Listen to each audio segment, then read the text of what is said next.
Welcome to Keto Life Support, where we make your keto life sustainable, fun, and low stress.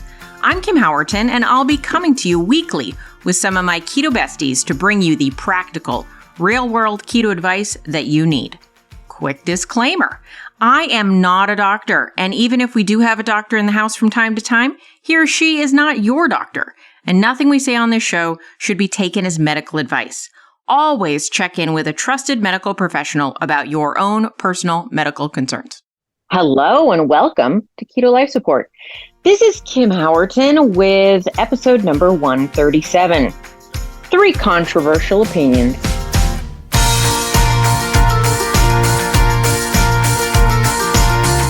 So I'm thinking of starting a series.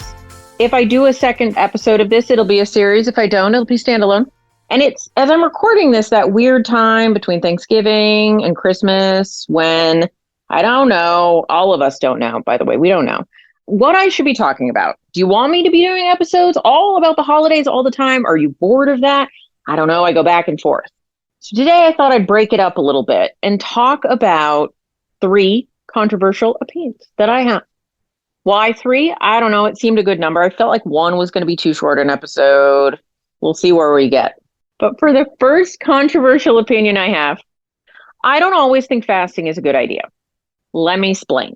All right. So I think that in the keto and low carb space, I don't just think, I know that fasting is very, very popular. I also know, and I am not trying to deny, that it's been an amazingly useful tool for many people. I also think that it can be very helpful and a good thing as a tool. But my personal opinion from what I've seen is there are a lot of people with very disordered eating behaviors and thought patterns that use fasting to continue to eat in a disordered manner. And I generally believe that while fasting can be a tool that can help with, say, reduction of food intake, concentrating the times you eat so that you're not snacking around the clock, can help you learn that you can survive being hungry. There can be some huge benefits. And in certain circumstances, when you're in a very unhealthy body, it is very effective at lowering blood sugar and dropping weight when nothing else is working or will work with that speed. And so in certain extreme circumstances, I understand it's a very useful tool. And in some less extreme circumstances. However, what I see over and over and over is people doubling down on fasting, but never really learning about how they should be eating. So it's just another restrict and binge cycle, but just more extreme. So a lot of us, our lives before we learned more was about like diet, eat a lot, right? So it'd be like lose 20 pounds, gain 30, lose 30 pounds, gain 40, right? Just up and down and up and down, on and off. You're on a diet or you're off a diet. And I see a lot of people just kind of repeating that pattern where it's feasting, fasting, feasting, fasting. But then I see they're not really even feasting. They're more restricting, fasting, restricting, fasting. Then they can't keep that up because nobody can keep that up because that's ridiculous. And then it's restrict, fast, binge, restrict, restrict, binge, fast, restrict, binge, binge, binge, right? It just becomes kind of a mess. And they beat themselves up because they're like, why can't I fast anymore? I can't. And then why am I eating so much? And it's like, look, honey, your body is trying to save you from yourself and you're getting in the way. And so while I want to be clear, I have many friends who've gotten a lot of benefit from fasting. I'm not in and of itself against fasting, but I see it being misused and abused quite a bit within the keto community. I see people who probably shouldn't be fasting. I see people who might benefit from fasting, not fasting, but I want to say that I don't think anybody who doesn't want to fast should fast. Anyone with a history of binge eating disorder is probably going to struggle.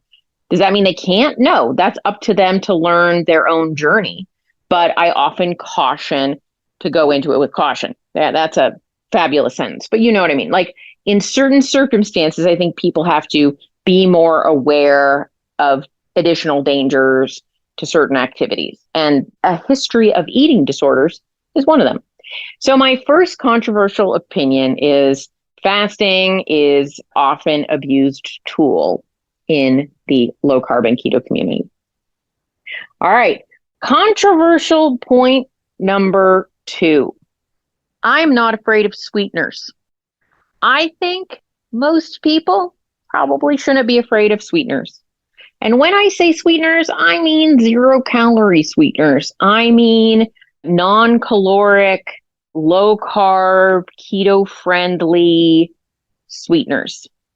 I even mean artificial sweeteners. Now, not all of them, please, not all of them, but some of them. And I think that a lot of the dogma or propaganda around sweeteners is sort of puritanical.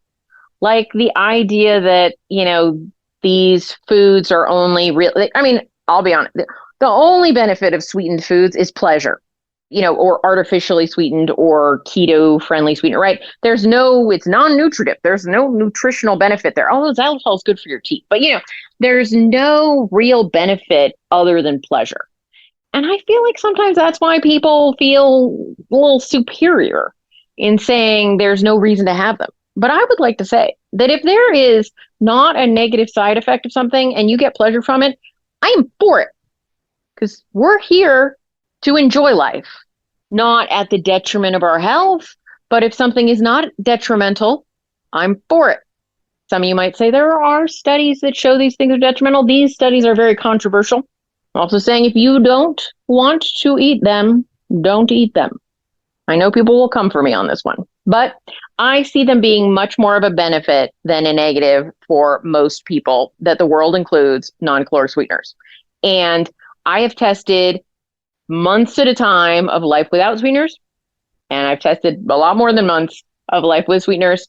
My life is better with sweeteners, and my weight loss is not better without them. So I'm for them. Now, I'm against them if you suffer ill consequences, right? Like stevia is a part of the ragweed family, so some people are allergic to it. I'm not for it if you're allergic to it. Some people get a stomach ache from erythritol. Don't eat things that give you a stomach ache. Use common sense, obviously. And if you find sweet taste drive you headfirst into a binge, don't eat sweet things. Now, statistically, they've done studies, and on average, it does not seem to increase by it, I mean, including sweet taste, does not seem to increase people's binging or causing people to eat more. In fact, a lot of people, when they include non-nutritive sweeteners, seem to eat or drink a little less calories over the day. But those are averages. So if you're experiencing something, I believe you, adjust accordingly. But I'm not against sweeteners. And my third controversial opinion, you might have gotten a hint from my second when I talked about caloric. I believe that calories matter. I am someone on team calorie, but I want to explain. I don't think calories are the only thing that matters. And I totally agree with everyone that says calories are complicated and confusing, and we oversimplify them when we talk about calories in, calories out, and that the conversation should be much more nuanced than it is, and we've been fed a lot of garbage. I believe all of those things to be true. I think fitness gurus in the 80s and 90s oversimplified, made you feel stupid, made me feel stupid, didn't explain things well. And we got this idea that basically calories were a word you could use just to shame yourself and consider yourself hopeless and weak-willed. And yeah, it's just terrible. So I believe we have a lot of baggage around the word calorie. However, I believe they're a unit of measure. I believe when we're trying to change things in our life, having ways of measuring things that we're trying to change can be useful. So even though I fully admit they are a flawed measure, and they are a nuanced measure with subtlety that many people don't follow, I believe that paying attention to calories for some people is the thing that could change the trajectory of their weight loss. Those people that have been stuck for 2 years or 6 months even, and just they've been doing everything right, and it might be time to question the calories are BS dogma. Because when I questioned that, I found some additional success, and I had to rearrange my thinking. And just because you need to throw the bathwater out, you need to make sure you don't throw the baby with it. So, yes, we should throw out the oversimplification and the dogma and the shaming that we associate with calories. That doesn't mean they're fake. And so you might disagree with me on 1, 2, or all 3 of these points. You might think that everyone should fast. No one should have anything sweet, and calories are, as I've heard someone say, gremlins that sew your clothes tighter. But that's what makes the world go round, that we disagree. But I'm going to pretty much be firm on these points, and hopefully we can still be friends. Take care. I will talk to you next week. Thank you so much for joining us for this episode of Keto Life Support. Want more information? Want show notes? Want to suggest a topic? Just head over to ketolifesupport.com. That's where all that kind of thing can go on. By the way, I have a request. If you could go to your podcast host and hit subscribe, we would really, really appreciate it. And what would be even more awesome is if you could write a review. And what would be even more awesome than that is if you could write like a really flattering review. Just asking, you do you. All right. So thanks so much for joining us. I'm thrilled that you're part of the Keto fam. Talk to you soon. Bye-bye.